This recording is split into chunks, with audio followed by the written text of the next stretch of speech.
కాంగ్రెస్ నేతలు మిమ్మల్ని ప్రశ్నిస్తున్నారు. దాడికి ప్రతి దాడే కరెక్టా? అసలు కాంగ్రెస్‌కు సంబంధించి చేసినటువంటి దాడినే మేము ఖండిస్తున్నామని చెప్తున్నటువంటి పరిస్థితి ఉంది. డెఫినెట్లీ ఇప్పుడు ఇలాంటి సంస్కృతి తెలంగాణలో లేదు.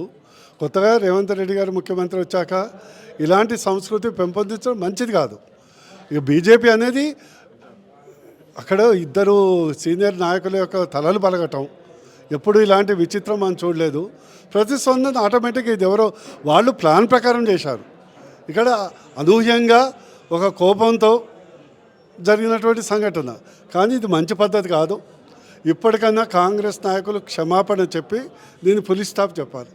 ఇది కేవలం కాంగ్రెస్ అధిష్టానాన్ని మెప్పించడానికి రాష్ట్ర నాయకులు చేసే పనిగానే నేను భావిస్తున్నా.